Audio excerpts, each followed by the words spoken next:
अस्सलाम वालेकुम नाज़रीन, आप देखें प्रोग्राम तलाश विद सुहेल भट्टी। आज हम बात करेंगे कि मौलाना फजल रहमान को अमन अमान की सूरत हाल की वजह से परेशानी लाहक है। वो कहते हैं कि जनवरी की बर्फबारी और सर्दी में कौन वोट डालने आएगा। सवाल ये है कि क्या एक मरतबा फिर मुख्तलिफ वजूहात की बुनियाद पर आम इंतखाबात मार्च में क्या करवाने की तैयारी की जा रही है। इसके साथ हम बात करेंगे कि दहशतगर्दी के हालिया वाक़यात के बाइस वफाकी हुकूमत ने बड़े एक्शन करने का फैसला कर लिया है और इस सिलसिले में 3 अक्टूबर को एक अहम तरीन इजलास तलब किया गया, जिसमें नेशनल एक्शन प्लान पर गौर करने के साथ साथ कुछ अहम फैसले मुतवक्के हैं। वो क्या मुमकिन तौर पर फैसले हो सकते हैं, कुछ उनकी तफसीलात भी आपके साथ शेयर करेंगे। इसके साथ बात करेंगे कि मुस्लिम लीग नून ने मज़ाहमत नहीं मुफाहमत की सियासत करने का फैसला किया है और नून लीग का दावा है कि नवाज शरीफ अवाम की उम्मीद है, लेकिन सवाल यह है कि नवाज शरीफ को किससे उम्मीद है। और इसके साथ हम बात करेंगे कि निगरान हुकूमत ने ज़राअत, रियल स्टेट समेत मुख्तलिफ शुबों में नए टैक्स आयद करने का फैसला कर लिया है। महंगाई के सताए अवाम को रिलीफ तो अभी तक नहीं मिल पा रहा, लेकिन जब आप टैक्स कलेक्शन अपने मुकर्रर हदफ से ज़्यादा कर रहे हैं तो फिर ऐसे हालात में नया टैक्स लगाने की ज़रूरत क्यों पेश आ रही है। और शायद मुल्क की तारीख में पहली मरतबा निगरान हुकूमत नए टैक्स आयद करने का इकदाम करेगी। और इसके साथ आपको बताएंगे कि महंगाई के सताए अवाम के लिए एक अच्छी खबर है, वो उसकी तफसीलात क्या है, वो प्रोग्राम की आखिरी से मैं आपके साथ शेयर करेंगे। तो मैं अपने प्रोग्राम में शरीक गेस्ट का तारुफ करा देता हूँ। स्टूडियो से हमें ज्वाइन कर रहे हैं खुर्रम हमीद रोकरी साहब, इस्तेहकाम पाकिस्तान के तर्जुमान है। उसके साथ पाकिस्तान पीपल्स पार्टी से तस्नीम कुरैशी साहब हमें ज्वाइन करेंगे और उसके साथ कुछ देर बाद मुस्लिम लीग नून के रहनुमा नासिर भट्ट साहब भी हमें ज्वाइन करेंगे। तो खुर्रम हमीद रोकरी साहब, मैं आपसे जानना चाहूँगा, बहुत सी सियासी जमातों ने मुतालबा किया, आपसे भी हमारी बात होती रही, आप एक बड़ा क्लैरिटी रही इलेक्शन के इनेकाद के हवाले से। 90 दिन के मुतालबात करने वाले अगरचे अब खामोश दिखाई देते हैं। उस वक्त से जब इलेक्शन कमीशन ऑफ पाकिस्तान ने प्रेस रिलीज जारी की, कहा कि जनवरी के आखिरी हफ्ते में इलेक्शन होंगे, लेकिन अब मौलाना फजल रहमान साहब, अमन अमान की सूरत हाल, पिशावर केपी की बलूचिस्तान के अंदर कंपेन नहीं हो सकती, मौसम सर्द होगा, तो अब वो क्या चाहते हैं, ये सियासी ताकतें क्या समझती हैं कि जनवरी में इलेक्शन मुमकिन नहीं है। देखिए, मौलाना फजल रहमान खान का जो कंसर्न है वो जस्टिफाइड है। ओके। अभी कल रात को हमारे पास मीवाली में ईसखैल के मकाम पर कुंडल पे एक बड़ा ख़तरनाक हमला हुआ जी, और जिसको पुलिस के नौजवानों ने बहुत अच्छे तरीके से रिपल्स किया। एक नौजवान हारून खान शहीद भी हुआ कल रात का ये वाक़या। अब ये लकी मरवत और ईसखैल इस तरह हैं जैसे आपका ये ऑफिस और मैरियट, बिल्कुल, यानी इतने करीब करीब के एरिया में। अब मौलाना फजल रहमान का कहना क्योंकि जस्टिफाइड है, उनका वोट बैंक या उनका जो एरिया है वो ज़्यादा बलूचिस्तान है जी, और उनके रहनुमाओं पर हमले भी हुए। दूसरा उनका एरिया है केपी जी। अब मौलाना की जो सियासत है वो पाकिस्तान को जोड़कर चलने वाली सियासत है जी, बिल्कुल। और दूसरी तरफ जो सारी कौमें हैं, इंडियंस ख़ास तौर पे जी, वो जो लोग हैं वो किसी भी सूरत नहीं चाहते कि पाकिस्तान में इस वक्त अमन आए। और ये हमें क्लियर होना चाहिए कि इंडिया इस वक्त पूरा रोल प्ले कर रहा है और सबसे ज़्यादा थ्रेट जो आना है वो मौलाना की जमात को आना है। तो इलेक्शन होता है फ्री एंड फेयर और ऐसे माहौल में कि जहाँ वोटर्स वोट पोल कर सकें और जहाँ पे जो है और इंतखाबी मुहिम भी लड़ने वाले दुरुस्त कंपेन कर सकें और जो इलेक्शन लड़ाने वाला महकमा है वो भी दुरुस्त काम कर सके। तो मौलाना की कंसर्न जस्टिफाइड है। तो मौलाना की इस कंसर्न की रोशनी में फिर आप कब देखते हैं इलेक्शन का इनेकाद होते हुए। मैं ये कहता हूँ जी कि इलेक्शन कमीशन ऑफ पाकिस्तान को बेहतरीन पता है कि हालात वाक़यात क्या है। दूसरा, सिक्योरिटी की जो प्रेजेंट सिचुएशन है इसका हम तमाम पॉलिटिकल पार्टीज को भी पता है। सही।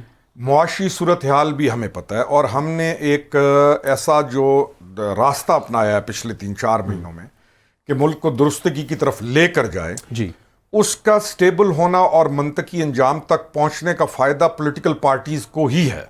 कोई भी पॉलिटिकल पार्टी जो ऐसी सूरत हाल के अंदर आए और गवर्नमेंट बनाए कि वो एक डिस्टेबलाइज सिचुएशन में आके गवर्नमेंट बनाए और उसके लिए मसाइल हों, उससे बहुत बेहतर है कि अगर कुछ इलेक्शन डिले हो जाए और पाकिस्तान स्टेबल हो ताकि जो भी पार्टी जो भी लोग आके गवर्नमेंट बनाएं वो मसाइल का शिकार ना हो, ना कि फंसे हुए हों, बल्कि वो उसको आगे दुरुस्त तरीके से लेकर चलें। बिल्कुल ठीक। कुरैशी साहब, आपसे जानना चाहूंगा, पाकिस्तान पीपल्स पार्टी ने बहुत पुरजोर मुतालबा किया कि आइन के मुताबिक इलेक्शन हर सूरत 90 रोज में होने चाहिए। वो तो मुमकिन ना हो सका, लेकिन फिर जनवरी के आखिरी हफ्ते की बात हुई, लेकिन अब जो हालात आपके सामने हैं, बिलखुसूस दहशतगर्दी के वाक़यात, उसके साथ साथ जो मौलाना साहब ने पॉइंट रेज किया है कि सख्त सर्दी होगी, उसके साथ इन हालात में हम कैंपेन नहीं कर सकते, तो क्या पाकिस्तान पीपल्स पार्टी एक मरतबा फिर इस बात के ऊपर कंप्रोमाइज करते हुए हमें दिखाई देगी कि इलेक्शन जनवरी के बजाय 1-2 माह मजीद आगे चले जाएं? क्या पाकिस्तान पीपल्स पार्टी से इत्तफाक करेगी? जी, सबसे पहले तो जो बात यानी अजीज साहब ने की है, जो रात पंजाब दरमियाली के करीब वाकयात पे के और वहाँ पे हमारे पंजाब पुलिस के नौजवान जो शहीद हुए हैं, तो उन्होंने बड़ी दिलेरी के साथ उन दहशतगर्दों का मुकाबला किया है। तो ये चीज़ें जो आप आज देख रहे हैं, पीपल्स पार्टी ये अरसे दराज से कहती रही है और अपनी 2008 से लेकर 2013 तक भी हमने भरपूर दहशतगर्दी का मुकाबला करके दहशतगर्दों को, क्योंकि मौलाना फजल रहमान साहब की निशानदेही थी कि वो मारगला की पहाड़ियों को नजदीक आ चुके हैं, तो पीपल्स पार्टी ने तमाम पॉलिटिकल पार्टीज को उस दौर में इकट्ठा करके हमने इन दहशतगर्दों का मुकाबला किया था, इनको अकेला था वापस। तो आज फिर वक्त की जरूरत है, पूरी कौम को इकट्ठे होने की जरूरत है। तो ये बात जहां तक इलेक्शन के हवाले से बात की जाती है, मौसम की बात की जाती है, ठीक है, इलेक्शन कमीशन ने जनवरी के एंड के कहा है, तो उसमें मैं समझता हूँ 15 फरवरी के बाद आपका पाकिस्तान के अंदर जो भी इलाका जाता है, जहाँ बर्फबारी भी है, जहाँ मौसम खराब भी होते हैं, वो फरवरी के स्टार्ट में या 15 फरवरी के बाद मौसम आपके बेहतर होने शुरू हो जाते हैं, काफी हद तक बेहतर होते हैं। तो इसलिए जो सबसे बड़ा इशू है वो मौसम नहीं है, सबसे बड़ा इशू इस वक्त मुल्क के लिए है, पाकिस्तान के लिए जो चैलेंजिंग जॉब है वो है दहशतगर्दी के हवाले से। और इसमें अभी आप अक्टूबर में है, नवंबर है, दिसंबर है, जनवरी है और फरवरी है, आप 3 महीने में जो हमारे इस रियासती इदारे हैं, अगर वो कोशिश करें, हिम्मत करें, हौसला करें, अवाम उनके साथ खड़ी है, तो वो एक बार पूर्ण ऑपरेशन कर सकते हैं, जो पीपल्स पार्टी की हर दौर में डिमांड रही है, क्योंकि हमारे ही जो लीडरान है वही दहशतगर्दी का हमेशा निशाना बने हैं। तो इसलिए ये 3 महीने के अंदर आपका प्रोसेस मुकम्मल हो सकता है दहशतगर्दी के हवाले से, कि आप इन लोगों को ठिकाने लगा सकते हैं और कोई भी ताकत वो जो समझती है वो पाकिस्तान को डिस्टेबल नहीं कर सकती। बिल्कुल ठीक। आप किस्तों में काम करेंगे तो उससे मुल्क का नुकसान होगा। ये आपको यकदम जो मुल्क के इदारे हैं, रियासती इदारे हैं, जो सिक्योरिटी के लिहाज से बहुत जरूरी हैं, तो उनको ये खुला हमें टास्क दे देना चाहिए। जब अपेक्स की कमेटी की निगरान वज़ीर आज़म के हवाले से मीटिंग आ रही है 3 तारीख को, तो उसमें मैं समझता हूँ ये एक फ्री हैंड उनको होना चाहिए, जो दहशतगर्दों को सफाया पाकिस्तान से होना चाहिए। बिल्कुल ठीक। सब मैं अभी इसी तरफ आ रहा था, आपका एक अच्छा जेस्चर है कि पाकिस्तान को जिन चैलेंजेस का सामना है पहले उनसे निपटना चाहिए। मैं सवाल आपसे कर रहा हूँ, 3 अक्टूबर को प्राइम मिनिस्टर ने, नवाज काकड़ साहब ने इजलास तलब किया है नेशनल एक्शन प्लान की एपेक्स कमेटी का, आर्मी चीफ, DGISI समेत तमाम चीफ मिनिस्टर सब लोग उसमें शिरकत कर रहे हैं। सवाल यह है कि वो नेशनल एक्शन प्लान 2015 में सामने आया, उसके नुकात थे, तकरीबन इंपॉर्टेंट पॉइंट 20 थे, उसके अंदर जो मोस्ट इंपॉर्टेंट पॉइंट थे सियासी जमातें उसके ऊपर आने वाले सालों में अमल दरामद नहीं करवा सकी, सूबाई हुकूमतों ने उसके ऊपर अमल नहीं किया, जिसकी वजह से आज दोबारा दहशतगर्दी की लहर हमें दिखाई दे रही है। तो सूबाई और वफाकी हुकूमतें अपना किरदार अदा करने में क्यों नाकाम रहती हैं?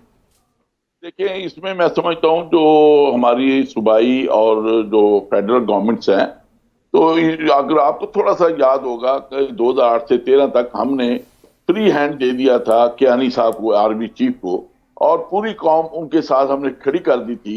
हमने वहां पे स्वाद से लोगों को वहां से निकाल कर यहाँ पर आबाद किया। 3-4 महीने के अंदर हमने वहां मुकम्मल टोटल सफाई करके उन लोगों को वापस अपने घरों में खैरियत से उनके घर आबाद किए, उनको घरों में भेजा। आज भी ये चीज हो सकती है। 2015 में मैं समझता हूँ, अब किसी के ऊपर मैं इल्जाम तराशी नहीं करना चाहूंगा, तो उसमें चीफ साहब थे, बड़े वो कहते हैं पंजाबी में टर्नर थे, आर्मी चीफ थे, तो लेकिन क्यों वो उन्होंने इसके ऊपर क्यों नहीं की? जब पूरी कौम इकट्ठी हो गई थी, सानिया जो आपके पेशावर हुआ था आर्मी स्कूल, पब्लिक स्कूल का, तो उसके बाद पूरी कौम ने एक कंसेंसस बना लिया था कि हम आपके साथ खड़े हैं और आप भरपूर इन दहशतगर्दों का सफाया करें।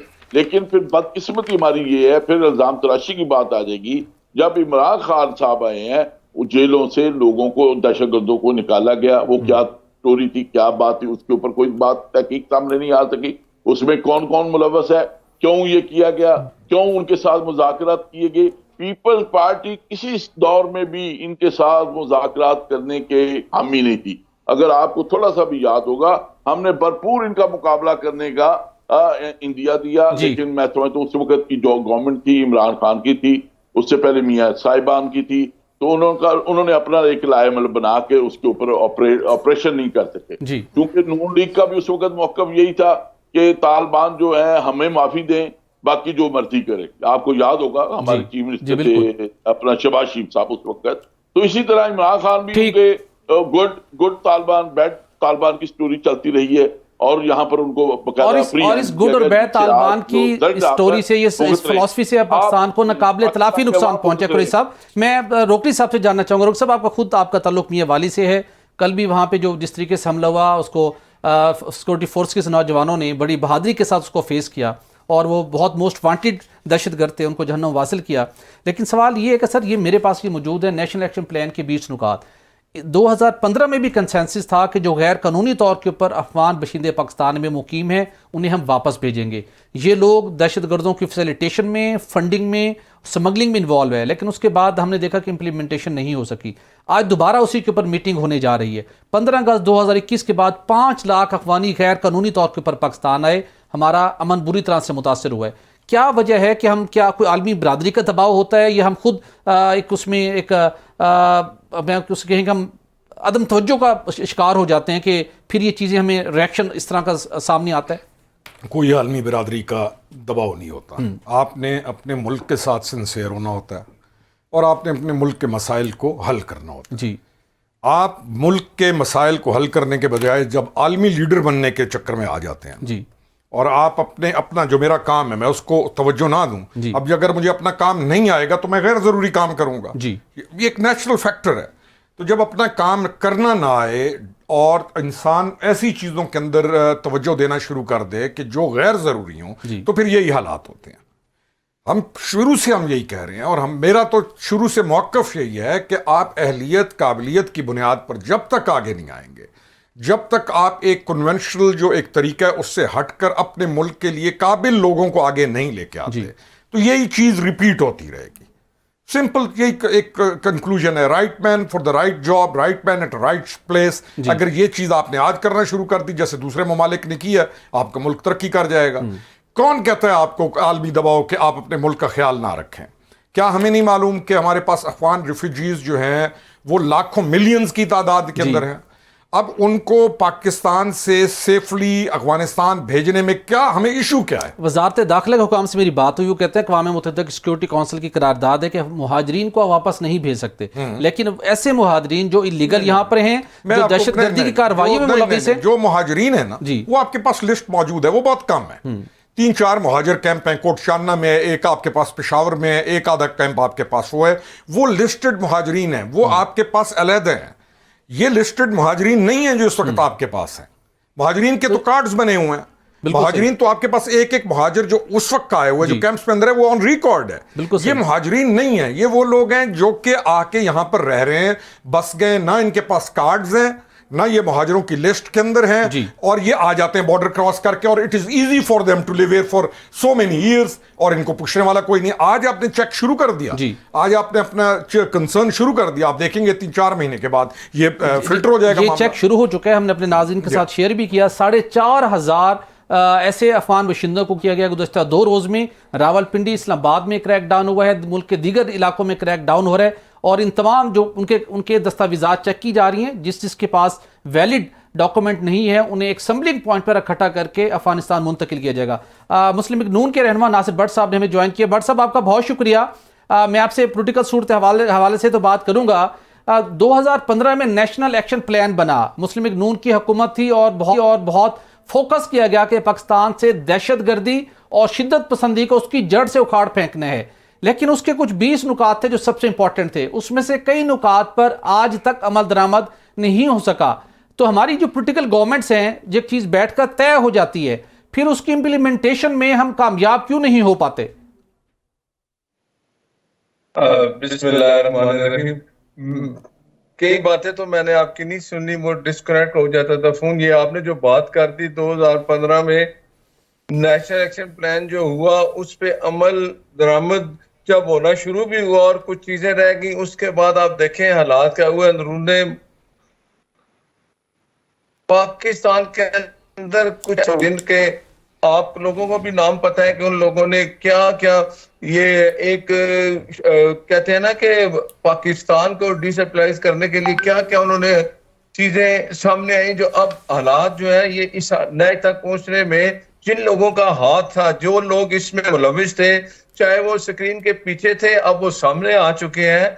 इन लोगों की वजह से आज उस नेशनल एक्शन प्लान पे अमल भी नहीं हुआ और आज मुल्क जिस हालत में है उसके जिम्मेदार भी वो लोग हैं। हमें ये फैसला कर लेना चाहिए कि जब एक मुंतखब हुकूमत का वजीर आजम कोई भी हो, जब वो एक प्लान बनता है मुझे उसको आप क्या कहते हैं कि मुल्क की जो उसके मुताबिक जब एक फैसले हो जाते हैं वो फैसले कंटिन्यू होने चाहिए। शायद 5 साल हुकूमत किसी और की है, दूसरा वजीर आजम आ गया, लेकिन जो पाकिस्तान की अवाम की बेहतरी के लिए जो फैसले होते हैं वो अगर कंटिन्यू चलते रहे, आज ये मुल्क जिस हालत में है, पाकिस्तान जिस हालत में है, इसके जिम्मेदारों को मैं ये नहीं कहता कि उनके खिलाफ कार्रवाइयां कि वो अपने कहते हैं ना कि इंतकाम नहीं है, लेकिन जो लोग इनमें मुलविस हैं, जो लोग भी थे जो अब चेहरे सामने आ चुके हैं,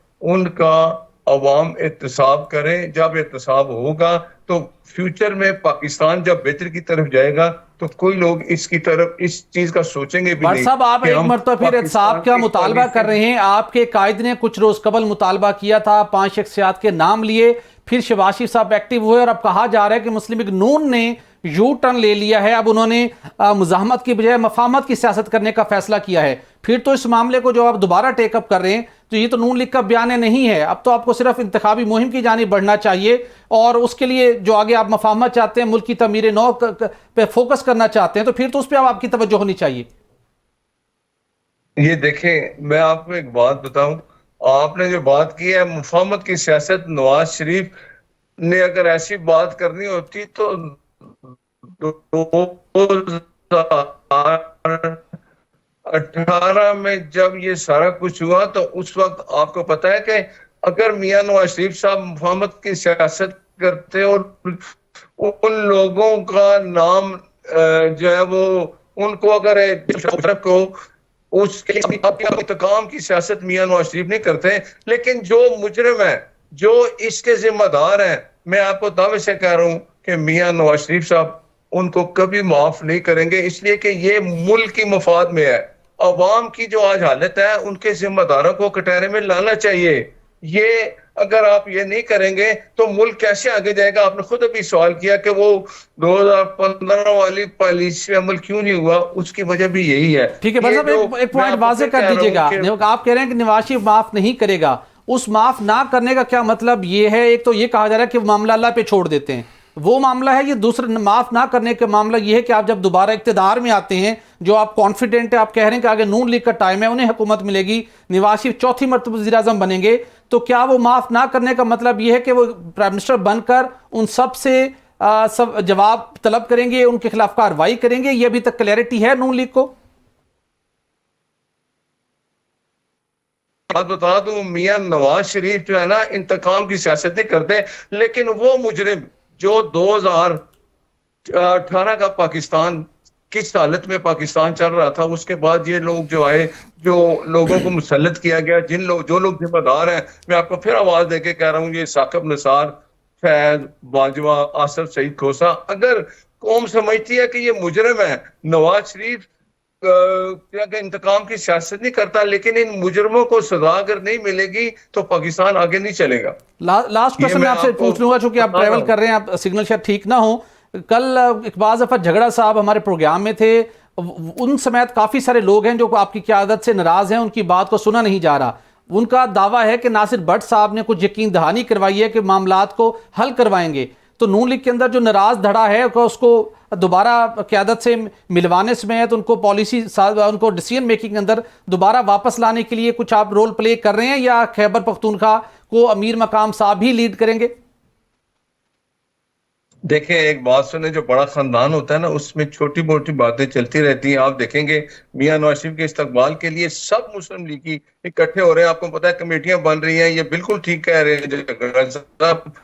ये छोटे मोटे इख्तलाफात खत्म करके मियां नवाज शरीफ जब 21 अक्टूबर को लाहौर लैंड करेंगे तो आप खुद देख लेंगे कि इख्तलाफात जो है वो खत्म हो चुके हैं।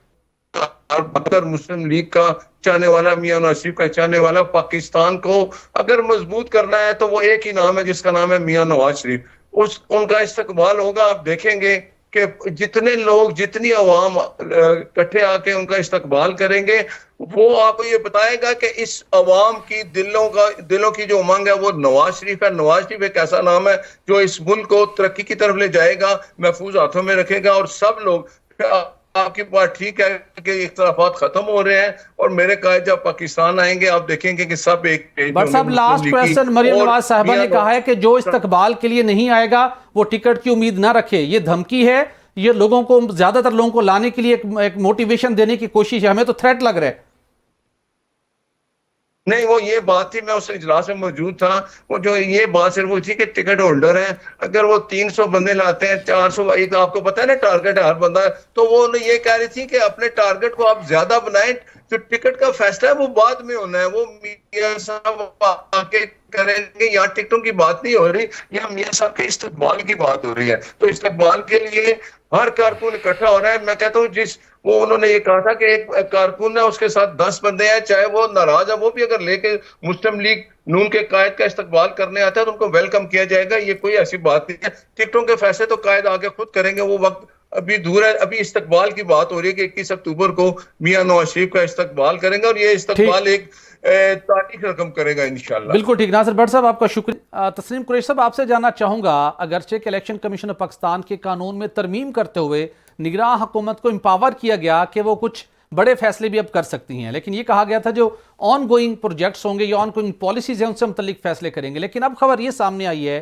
कि निगरान हुकूमत परचून, ज़राअत, रियल स्टेट समेत मुख्तलिफ शोबों के ऊपर नए टैक्स आयद करने जा रही है। IMF का मुतालबा है आगे एक नया प्रोग्राम लेना है।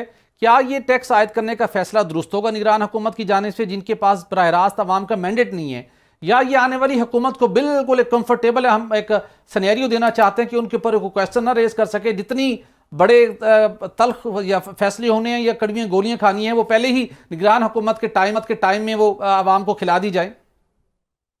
देखें जी, सबसे पहले तो इसमें देखना में ये है कि जो IMF से शराइत तय थी उसमें जो गवर्नमेंट थी, PDM की गवर्नमेंट थी, उसमें अलायंस था पीपल्स पार्टी का भी, उसमें क्या चीजें तय शुदा हुई हैं या क्या चीजें हमने एक्सेप्ट की जी। फिर उसको हाउस के अंदर से अप्रूव किया गया, इनको एम्पावर किया गया निगरान गवर्नमेंट को कि अगर कोई निगोशिएशन करनी हो, कोई फैसले करने हो तो ये उस लिहाज से कर सकें। जहां तक टैक्स लगाने की बात है तो मैं समझता हूँ ये सरासर ज्यादती होगी, और इस वक्त जो मैं समझता हूँ निगरान गवर्नमेंट भी जो है उसके ऊपर सख्त तनकीद इस वाले से हो रही है कि जो हमारे निगरान वज़ीर आज़म साहब हैं वो अमेरिका के अंदर गए 4 दिन के प्रोग्राम के ऊपर, उसके ऊपर बड़ी तनकीद हो रही है, 15 दिन लगा के आ रहे हैं, फिर वो एक दूसरे आम शहरियों की तरह, आम बच्चों की तरह वो सेल्फियां बनाते रहे। तो मैं समझता हूँ ये कोई सीरियसनेस नहीं मुझे नजर आई इस वाला से। तो इसलिए खुद ये लोग, हमारे जो वज़ीर आज़म साहब है निगरान, इन्होंने खुद लोगों को मौका दिया कि वो तनकीद का निशाना बने। तो इसमें जो अपेक्स कमेटी में जो फैसले होने, मेरा ख्याल है उसमें ये चीजें भी कंसिडर होंगी कि पहले ही लोग महंगाई की वजह से पिछड़े हुए, जो लोग साइल हैं वो बहुत अनकंट्रोलेबल हैं। तो इसलिए जब आपने टैक्सेस की तरफ जाएंगे तो लोगों के लिए मसाइल खड़े होंगे, और हमें इस बात में कोई नहीं, टैक्स लगाएं आप, उन टैक्स पेयर को ढूंढे, आप उसके ऊपर आप हमें काम करना चाहिए। जो लोग टैक्स देते ही नहीं है हम उन्हीं को पकड़ा हुआ, उन्हीं को निचोड़ रहे हैं, आखिरकार क्या होगा? इस वक्त जो लोगों का स्टेटस है, बिजनेस है, वो लोग अपनी जो इन्वेस्टमेंट है, जो अपना सरमाया है, जो वो खा रहे हैं जी। आपको हिसाब से नहीं हो रहा। बिल्कुल कुरैशी साहब, कुछ अर्सा पहले, कुछ हफ्ते कब तक पीपल्स पार्टी, बिलावल भुट्टो साहब, दीगर आपकी मर्जी की आदत निगरान हुकूमत के फैसलों को बड़ा क्रिटिसाइज कर रही थी, उसके ऊपर आवाज बुलंद करती थी, लेकिन उसके बाद जब आसिफ अली जरदारी साहब चौधरी शुजात साहब से मिले, उन्होंने मशवरा दिया कि ज़रा खामोशी इख्तियार करें। उसके बाद पीपल्स पार्टी ने बिल्कुल कोई सवाल उठाना या कोई पॉइंट रेज करना मुनासिब नहीं समझा। तो ये कोई अंडरस्टैंडिंग से सारे मामलात हो रहे हैं या क्यों पीपल्स पार्टी अचानक खामोश हो गई है? आप मुझे पीपल्स पार्टी नहीं समझते? मैं भी पीपल्स पार्टी की सीईसी का मेंबर हूं। मैं डिवीजनल सदर पाकिस्तान पीपल्स पार्टी सरगोदा, यकीनन मैं 2 मरतबा एमएनए भी रहा हूं। मैं एडवाइजरी काउंसिल जो हमारी पार्टी के उसका भी मैं मेंबर हूं। मैं जब तनकीद कर रहा हूं तो इसका मकसद पीपल्स पार्टी तनकीद कर रही है और इस चीज को नहीं पीपल्स पार्टी अप्रिशिएट कर रही कि जो ये चीजें महंगाई की तरफ दिन ब दिन बढ़ रही हैं, हम उसको ले। अब देखें इंटरनेशनल मार्केट में पेट्रोल की जो कीमतें सस्टेन हुई हैं, कुछ कम हुई हैं, उस लिहाज से पेट्रोल की कीमतें कम नहीं की गई और लोगों के अंदर आपके लोग जो है जिस वक्त इतना बड़ा उनके ऊपर लोड डाला गया, 25 रुपए बढ़ाए गए हैं, तो उस हिसाब से अगर 30 रुपए आप कम करते हैं, चलो लोगों को कुछ रिलीफ मिलता। बिल्कुल सही। आपके अगर कोई रेट बढ़ते हैं तो आप कीमत बढ़ाते, लोग एक्सेप्ट कर लेते हैं। यही ज्यादती हो रही है। बिल्कुल ठीक। जब बढ़ता है तो 30-35 रुपए बढ़ते हैं, कम होता है तो बहुत कम, तो 10 रुपए 5 रुपए 7 रुपए कम करते हैं। तो मैं समझता हूँ इस वक्त जो मुल्क चल रहा है आपका, जो मुल्क की माईशत चल रही है, वो डायरेक्ट आवाम चला रहे हैं। वो ये आपकी जो रोजमर्रा के पेट्रोलियम मसनूआत के ऊपर जो रेट्स हैं वो इतना डिफरेंस हो चुका है कि उसकी आमदन से आपका मुल्क। बिल्कुल ठीक। मैं रोकड़ी साहब आपसे दोबारा क्वेश्चन करता हूं। मैं रोकड़ी साहब आपसे जानना चाहूंगा, एफबीआर ने गुज़श्ता रोज जो अदाद-ओ-शुमार जारी किए हैं, रवा माली साल की पहली छमाही में उन्होंने अपने टारगेट से 64 अरब रुपए ज्यादा टैक्स कलेक्ट किया है। बिजली के बिल भारी आवाम ने बर्दाश्त किए, अभी तक कोई रिलीफ नहीं मिल सका। पेट्रोलियम मसनूआत की कीमतों में रिकॉर्ड इजाफा हुआ, आवाम भुगते जा रहे हैं। अब कमी हुई है लेकिन बहुत मामूली कमी हुई है। लेकिन अब निगरान हुकूमत 3 बड़े शुबों के ऊपर टैक्स नए आयद करने जा रही है। अवाम में है खपत मसक्कत। अभी आप भी मियाँ वाले से होके आए हैं, कुछ लोगों का दुख दर्द सुना होगा आपने। देखें, हमें पहले ये देखना होगा कि किस चीज़ पे टैक्स लग रहा है और उससे पब्लिक को क्या फ़र्क पड़ेगा, तो उसके बाद ही आदमी इसके ऊपर ज़्यादा कमेंट कर सकता है। ऐसी चीज़ें, ऐसी अशिया जिससे डेली जो रोज़मर्रा का एक आम आदमी शिकार है या जिसको ज़रूरत है, उनके ऊपर टैक्स तो ऑलरेडी लगा हुआ है। अब ऐसी चीज़ें जिनका एक ख़ास तबका जिसको ज़रूरत होती है, यहाँ पे मैं बात रोकते हुए एक और बात करता हूँ कि 30-40 ख़ानदान है जी, और पाकिस्तान में घूम फिर के हर चीज़ उनके इर्द गिर्द घूमती है। जी बिल्कुल। टैक्सेशन की बारी आएगी तो सब्सिडीज़ भी उन्हीं को दे दी जाएगी। एग्जैक्टली। अच्छा, आपने लोन्स देने हैं, कोई भी आपने आप गाड़ी निकलवाने जाए ना पर मैं जी, तो हमें हो सकता है 3 महीने बैंक चक्कर देता रहे और उसके बाद गाड़ी दे जी। उन लोगों को 200-200 अरब 300-300 अरब रुपया जो है लाइक दिस उनको बैंक से लोन भी मिल जाता है। बिल्कुल ऐसे। अब हमने उनका कब ताकुब करना है और एफबीआर को मजबूत करते हुए उन पर कब हाथ डालना है, क्योंकि अनफॉर्चुनेटली कोई भी गवर्नमेंट उन पर हाथ नहीं डाल सकती। आज तक हमने किसी गवर्नमेंट को उनके ऊपर हाथ डालते हुए नहीं देखा। इन्हें किसी को ऐसे खास कोई प्रोटेक्शन हासिल होती है? 100% दे आर लाइक दिस, मिले हुए होते हैं। कैसे आप यानी हमारे पास जो ताजिर तंजीम है वो नहीं कोई रूल पास होने देती। आप एक फॉर्म जब देने गए ताजरों को कि जी इसको फिल करके दे दें, उन्होंने कहा नहीं करते। उसके बाद वो जो अपनी उस वक्त की गवर्नमेंट के पास चले जाएंगे, वो कहेंगे हम तुम्हें वोट नहीं देंगे जी। कहानी ये है कि इतना फ्रेजाइल सिस्टम है हमारा डेमोक्रेसी का, जो वोटिंग का सिस्टम है वो इतना एक दूसरे के साथ ऐसा लेन देन है कि जिसके अंदर हुकूमत कोई ऐसा काम नहीं कर सकती जिससे पाकिस्तान को फायदा हो। जी। हमारे पास नेचुरल गैस थी जी, हमने वोट के लिए वो नेचुरल गैस चूल्हों के अंदर जला दी जी। फिर हमने वो जो सीएनजी पंप्स के अंदर वो जला दी। हम उस नेचुरल गैस से आज तक अपनी जो इंडस्ट्री वैल्यू एडिशन नहीं कर सके, उसको इंडस्ट्री को हम नहीं चला सके, क्योंकि हमारे लिए वोट लेने के लिए हमें कुछ चीजें चाहिए होती हैं। हम कुछ और दे सकें ना दे सकें तो इस तरह की चीज हम दे देते हैं जिससे हो सकता है कि वोट तो मिल जाए लेकिन मुल्क तबाह बर्बाद हो जाता है। बैंक्स पे आ गए जी। बैंक्स जो है पूरी दुनिया में आम पब्लिक के साथ बिजनेस करते हैं, गवर्नमेंट के साथ बिजनेस नहीं करते जी। आपके मुल्क के अंदर बैंक्स का सारा बिजनेस गवर्नमेंट के साथ है, पब्लिक को तो धक्के देते हैं जी। अच्छा, पब्लिक को फिर बाहर से पैसा आया, डॉलर्स में रिसीव होना है जी। 14 दिन के बाद वो निकालेगा एक बैंक से दूसरे बैंक में ले जाएगा, 3 महीने वो सर्कुलेट करेगा। वो सेठ बड़ा जो है उसका पैसा जब 3 महीने सर्कुलेट हो जाएगा, डॉलर यहां पे बढ़ चुका होगा, पेमेंट जब आप करेंगे तो फिर मसला। कोई एक जगह ठगी है, कोई एक जगह बददियानती है, कोई एक जगह के ऊपर मसाइल हैं, इदारों के अंदर से बंदे साथ मिला लिए। इस ठगी के खिलाफ आखिर कौन बंद बांधेगा? अब तो वक्त आ गया, सिस्टम में देखिए- फ्लेक्सिबिलिटी तक नहीं रही। देखें, आपको एक रूथलेस, हम जब कहते हैं रूथलेस यानी अदल, अदरवाइज रूथलेस होता है। अदल क्या है? कत्ल के बदले कत्ल है, रूथलेस है ना। आपको एक अदल के साथ एहतिसाब चाहिए। आपको मुल्क को एक पैटर्न के ऊपर चलाने के लिए प्रॉपर गवर्नेंस की जरूरत है, आपको अथॉरिटी की जरूरत है। हमारा जो सिस्टम है, हम जब आते हैं गवर्नमेंट के अंदर, हमारी वो प्रायोरिटी नहीं रहती। अनफॉर्चुनेटली हम न रिफॉर्म्स लेके आते हैं, ना हम अपने जो बच्चे हैं यूनिवर्सिटीज के अंदर या जो हमारी नस्ल नौजवान पढ़ रही है उसके लिए फ्यूचर सोचते हैं, ना हम अपने इलाकों में जहां पर इश्यूज हैं, ना हम उन इलाकों की बहाली सोचते हैं। दरख्त हम काटते हैं, इकोसिस्टम हम बर्बाद करते हैं।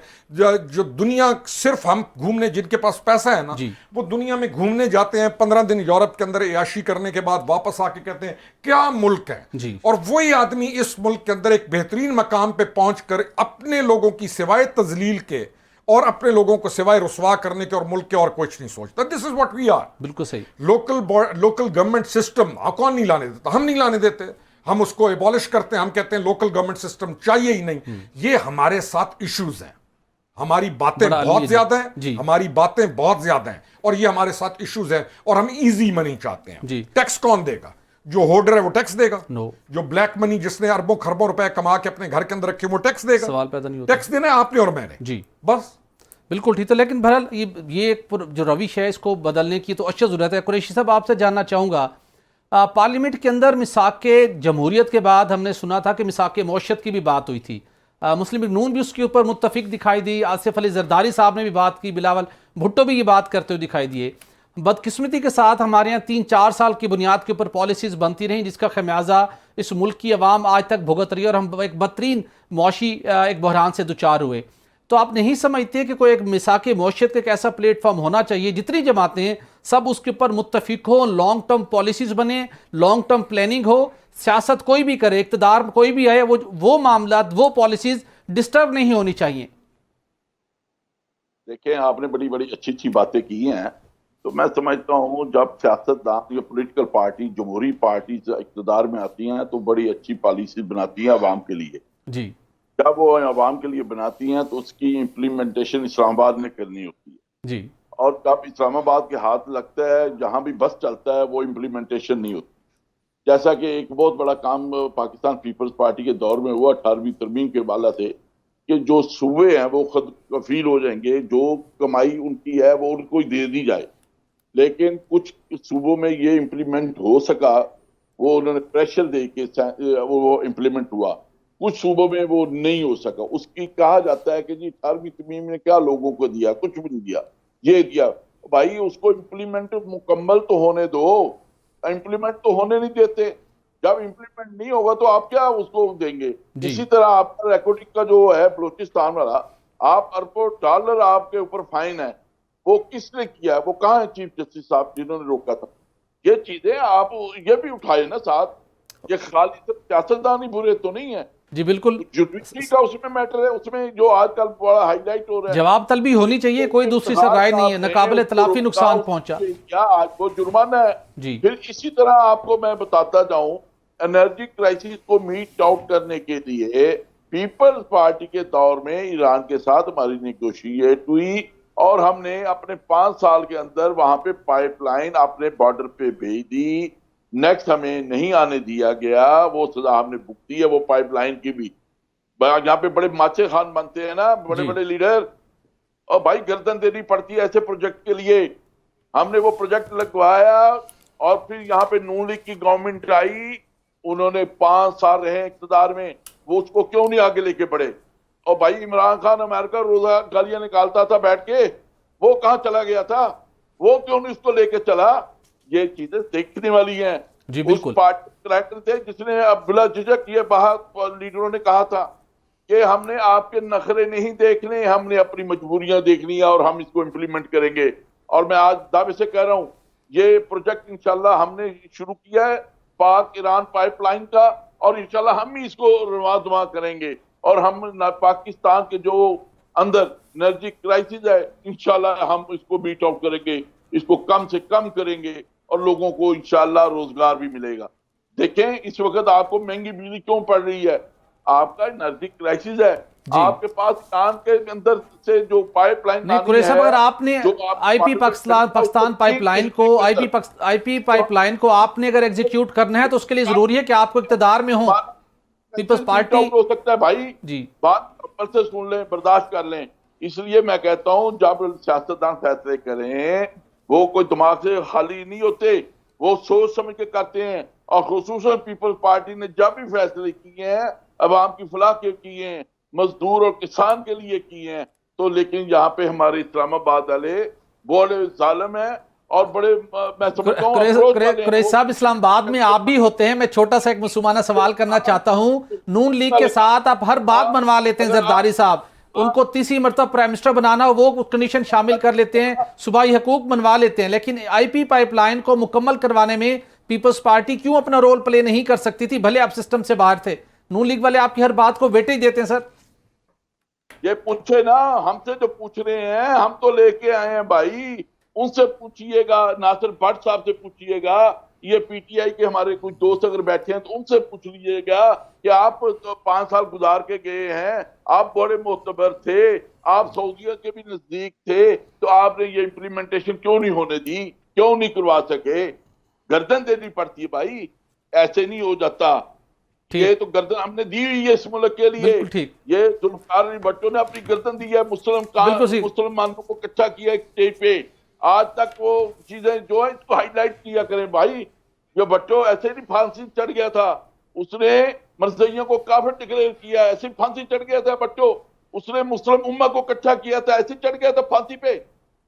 फांसी चढ़े ऐसे भट्टो बन जाते हैं, ऐसे बेनजीर बन जाते हैं जी। तो बच्चे को जी कुरैशी साहब बिल्कुल दुरुस्त कहा आपने। जुल्फकार अली भुट्टो हो, शहीद बेनजीर भुट्टो हो, जुल्फकार भुट्टो हो, उनकी खिदमात को कौम सराहती है और ये हकीकतें सबके सामने हैं। लेकिन जी बिल्कुल बिल्कुल, लेकिन जहां तक आपने बात की इसमें कोई शक नहीं है कि Iran Pakistan gas pipeline Pakistan की नागुज़ीर है और उसके ऊपर जल्द अज जल्द काम शुरू होना चाहिए। तस्नीम कुरैशी साहब ने हमें आपका बहुत शुक्रिया। वफाकी हुकूमत ने दहशतगर्दी के हालिया हमलों के बाद बड़े एक्शन का फैसला कर लिया है। निगरान वज़ीर-ए-आज़म अनवारुल हक काकड़ ने नेशनल एक्शन प्लान की एपेक्स कमेटी का इजलास 3 अक्टूबर को तलब कर लिया है। इजलास में आर्मी चीफ और DGISI समेत चारों निगरान सूबाई वज़ीर आला, वज़ीर-ए-आज़म आज़ाद जम्मू और कश्मीर और वज़ीर आला गिलगित बल्तिस्तान शिरकत करेंगे। वफाकी वज़ीर दाखिला सरफराज बुगटी इजलास के शुरका को मुल्की सिक्योरिटी पर ब्रीफिंग और पाकिस्तान में मुकीम गैर मुल्कियों के खिलाफ क्रैक डाउन की हिकमत अमली से मुतल्लिक आगाह करेंगे। इजलास में नेशनल एक्शन प्लान पर गौर के साथ साथ अहम नुकात पर अमल दरामद का जायजा भी लिया जाएगा। दूसरी जानिब मस्तोंग और हंगो में दहशतगर्दी की वारदात के बाद मुल्क भर में CTD ने हसास इदारों के हमरा गैर कानूनी तौर पर मुकीम गैर मुल्कियों के खिलाफ ऑपरेशन शुरू कर दिया है। वफाकी हुकूमत को पेश की गई एक रिपोर्ट के मुताबिक पाकिस्तान में दहशत गर्दों को फंडिंग, उसके साथ सहूलतकारी, जुराइम, डॉलर, चीनी और खाद की स्मगलिंग में अफगान बशिंदे मुलविस हैं। ज़राए के मुताबिक इस्लामाबाद और रावलपिंडी समेत मुल्क भर में अब तक 4,500 से ज़ायद गैर मुल्कियों को हिरासत में लिया जा चुका है। ऑपरेशन से कबल खुफिया मालूमात की बुनियाद पर लिस्टें भी मुरतब की गई जिसमें कई जुराइम पेशा अफगान बाशिंदों की निशानदही की गई है। हिरासत में लिए गए अफगान बाशिंदों को असम्बलिंग पॉइंट से बसों के जरिए अफगानिस्तान मुंतकिल किया जाएगा। जी नाज़रीन, इसी के साथ हमें ज्वाइन किया है ब्रिगेडियर रिटायर्ड साद मोहम्मद साहब। आप दिफाई और सिक्योरिटी अमूर के माहिर हैं और इसके साथ हमें हमारे साथ देंगे खुर्रम हमीद रोकड़ी साहब। ब्रिगेडियर साहब, मैं आपसे जानना चाहूँगा सर, दहशतगर्दी की हालिया लहर के बाद अगरचे कि अब दोबारा ये फैसला हो गया है कि 3 अक्टूबर को आला सतही इजलास तलब कर लिया गया है जो कि नेशनल एक्शन प्लान के एपेक्स कमेटी का इजलास होगा और वहाँ पर नेशनल एक्शन प्लान को भी रिविजिट किया जाएगा। लेकिन उसके साथ मैं पहले ये जानना चाहता हूँ, जो काफ़ी अरसे से एक बात हो रही थी कि पाकिस्तान के अंदर रा की मुदाखलत इस्टेब्लिश्ड है, रा की फैसिलिटेशन और रा की फंडिंग से दहशतगर्दी के वाक़यात हो रहे हैं, लेकिन जिनको वो यूज़ कर रहे हैं उसमें ज़्यादातर वो लोग हैं जो गैर कानूनी तौर पर पाकिस्तान में मुकीम हैं और उनको यहाँ से निकालने की अशद ज़रूरत है। लेकिन अभी मास्को के अंदर इजलास हुआ है सर गुज़श्ता रोज़, वहाँ पर भी खित्ते के तमाम ममालिक ने अफ़गानिस्तान से पुरजोर मुतालबा किया है कि तालिबान हुकूमत दहशतगर्दों के ठिकाने ख़त्म करे। पाकिस्तान कई काफ़ी अरसे से ये मुतालबा कर रहा है लेकिन उस तरीके से उस मुतालबे को पूरा नहीं किया जा रहा। अब पाकिस्तान की बड़ी खिदमात हैं अफगानिस्तान के लिए, और अफगान गवर्नमेंट क्यों मौसर तरीके से अफगानिस्तान के अंदर दहशत गर्दों की महफूज पनाहगाहों को ख़त्म करने में कामयाब क्यों नहीं हो पा रही? देखिए, सबसे पहले तो जो माहौल है ना, ये इसका अफरा तफरी का और ये शोरिश का, ये अफगानिस्तान क्रिएट कर रहा है। जो मौजूदा अफगान हुकूमत है वो इसको एनवायरनमेंट को बना रही है, उसका इस्तेफादा इंडिया करेगा। वो आपका दुश्मन मुल्क है, तो जब भी उसको वहां पर मौका मिलेगा आपको नुकसान पहुंचाने का, तो वो आपको नुकसान पहुंचाएगा। खुसूसन ये मोदी साहब की हुकूमत जब से आई है तो इन्होंने तो बिल्कुल सारी हदें पार कर दी है। इनकी दहशतगर्दी तो कनाडा और अमेरिका तक जो है वो इस वक्त पहुंची हुई है जी। तो ये है। लेकिन अफगानिस्तान के अंदर जो ये इस वक्त हुकूमत है, इसने 2-3 दफा हमारे साथ वादा किया है कि हम इनको काबू कर लेंगे और इनके ऊपर कंट्रोल करेंगे, लेकिन नजर नहीं आता है। और अगर आप खुसूसन चतराल के हमलों में देखें या अभी जोब में जो हमले हुए हैं और इससे पहले हमले हुए थे जोब में, तो उसमें आपको नजर आता है कि उनके हुकूमत की उसमें इजाजत शामिल है। हमें कुछ और कहते हैं, उनके साथ वो कुछ और कर रहे हैं। ये इनके नजरियाती जो है इनके दोस्त हैं और इन्होंने अमेरिका के खिलाफ जंग जो इकट्ठी लड़ी है।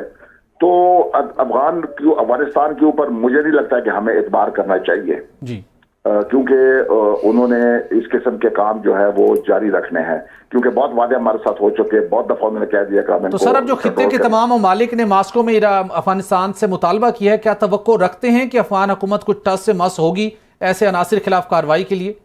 नहीं, मेरे ख्याल में नहीं होगी। इन्होंने देखें तमाम मुल्क जो इनके जितने भी ममालिक हैं, इनके इर्द गिर्द अफगानिस्तान के जो जितने भी हमसाया मुल्क हैं, उन सब के खिलाफ इनके पास एक दहशतगर्द ग्रुप मौजूद है। मतलब ईरान के खिलाफ अलकायदा मौजूद है, IS मौजूद है, दाइश जैसे कहते हैं। इस तरह जो वो है सेंट्रल एशिया है, उसके खिलाफ IMU है, इस्लामिक मूवमेंट ऑफ उज़्बेकिस्तान है। चीन के खिलाफ एटम है, ईस्टर्न तुर्किस्तान इस्लामिक मूवमेंट, और पाकिस्तान के खिलाफ TTP है। तो ये दहशतगर्द ग्रुप मौजूद है, ये किसी वक्त भी एक्टिवेट हो सकते हैं। हमारे खिलाफ एक्टिवेटेड है, बाकियों के खिलाफ भी हो सकते हैं। तो खित्ते के ममालिक को बिल्कुल एक जायज उनका एक तशवीश है उनको कि आज तो पाकिस्तान के ऊपर ये हमले वगैरह हो रहे हैं, कल सेंट्रल एशिया के ऊपर हो सकते हैं, कल चीन के ऊपर हो सकते हैं। तो ये बिल्कुल तशवीशनाक बात है जो अफगानिस्तान हुकूमत इस काम कर रही है। हमें अपनी जंग खुद लड़नी है, हमें किसी की मिन्नतें करने की जरूरत नहीं है। पाकिस्तान के पास ये काबिलियत मौजूद है कि वो दहशतगर्द इस खित्ते में जिधर भी हों उनको तबाह और बर्बाद कर सकते हैं। हमारे पास सब कुछ है, हमें सिर्फ एक अज़म चाहिए, एक सियासी अज़म चाहिए, एक जो है फौजी अज़म चाहिए। और इनको हम, क्योंकि जब तक आप इसके जड़ के ऊपर नहीं जाएंगे। सर अगर आपने दुरुस्त कहा, हमारी सलाहियत भी है लेकिन हम एक्शन नहीं कर पा रहे। लेकिन अब ये तय हुआ है कि पाकिस्तान में जितने गैर मुल्की गैर कानूनी तौर पर मुकीम है उनको गिरफ्तार किया जाएगा, हिरासत में लेके अफगानिस्तान के हवाले किया जाएगा। क्या इस इकदाम से कुछ हालात बेहतर हो पाएंगे? इससे बिल्कुल मतलब है कि ये इससे कुछ फर्क पड़ेगा, लेकिन जो इस वक्त इसका मरकज है वो अफगानिस्तान के कुछ सूबे हैं। पक्तिया है, पक्तिका है, निंगरहार है, कुन्नड़ है, नूरिस्तान है। ये जो 4-5 सूबे हैं, ये इस वक्त जो दहशतगर्दों के मराकज है वो यहाँ पर मौजूद है और वो वहां से दरांदाजी करके पाकिस्तान आते हैं। हमें उनके लिए एक प्लान बनाना है कि उसको किस तरह आपने गैर मौसर करना है। ये जब तक हम ये नहीं करेंगे कि उसके जड़ के ऊपर न जाएं तो शख्स तराशी का कोई फायदा नहीं है। कुछ दिनों के लिए खामोशी हो सकती है, लेकिन मुस्तकिल तौर पे आपको इससे रिलीफ नहीं मिल सकता है। आपने जड़ को खत्म करना है। बिल्कुल, जड़ को खत्म करने की ऐसा जरूरत है। ब्रिगेडियर रिटायर्ड साहब, आपने अपनी एक्सपर्ट ओपिनियन दी, आपका बहुत शुक्रिया। रोगली साहब, आपसे जानना चाहूँगा, तालिबान की इस हुकूमत ने या आलमी ताकतों के साथ कमिटमेंट थी कि अफगानिस्तान की सरजमीन को दहशतगर्दों को इस्तेमाल नहीं करने दिया जाएगा। मॉस्को के अंदर खित्ते के तमाम ममालिक ने अफगानिस्तान से मुतालबा किया कि दहशतगर्दों को वहाँ से निकालें, उनके सेफ हेवन ख़त्म करें, लेकिन ये कुछ नहीं कर पा रहे। तो वो आलमी बरादरी जिन्होंने मुआहदे किए थे, जो जामिन बने थे, वो क्यों खामोश हैं? देखिए, सबसे बड़ी रिस्पॉन्सिबिलिटी है ही अफगानिस्तान में जो मौजूदा हुकूमत है उन पर जी, और उनका काम है कि इस तमाम इशू को ना सिर्फ संजीदगी के साथ देखें बल्कि तमाम जो खित्ते के अंदर बाकी ममालिक हैं उनके कंसर्न को भी वो सोचें। बिल्कुल ठीक। अगर वो नहीं सोचेंगे तो एक स्टेज आएगी कि आपकी उनके ऊपर अदम एतमाद, दूसरों का अदम एतमाद बढ़ता बढ़ता उनके अपने लिए, उस मुल्क के लिए ख़तरा बन जाएगा। सिंपल सी चीज़ है।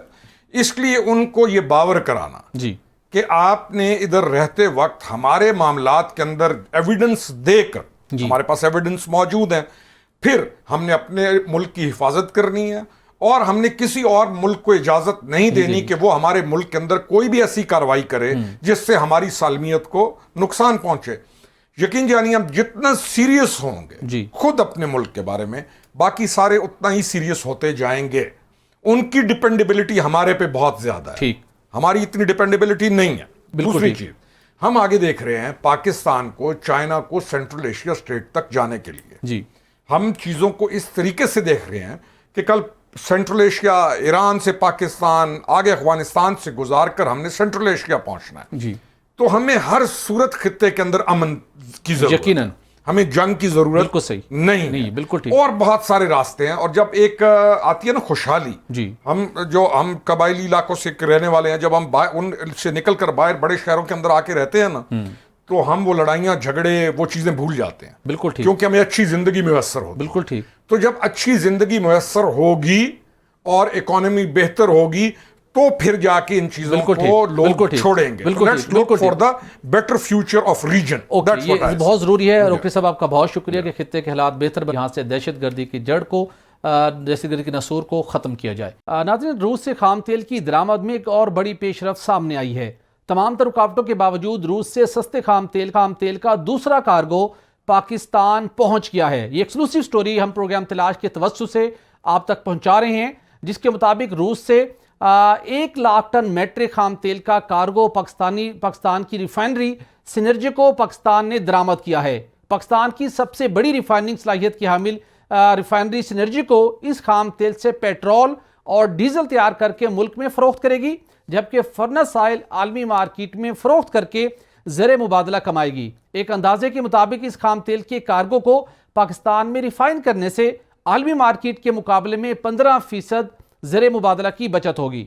पाकिस्तान आलमी मार्केट में खाम तेल की कीमत में मुसलसल इजाफे के बायस महंगी पेट्रोलियम मसनूआत दरामद करता है, जिसके बायस वफाकी हुकूमत ने यह फैसला किया कि रूस से रियायती निर्खों पर तेल दरामद किया जाए, जिसके तहत नाज़रीन आपको याद होगा कि 12 जून को रूस से 1 लाख मैट्रिक टन खाम तेल का पहला कार्गो टेस्टिंग की गर्ज से 12 जून को पाकिस्तान पहुंचा था।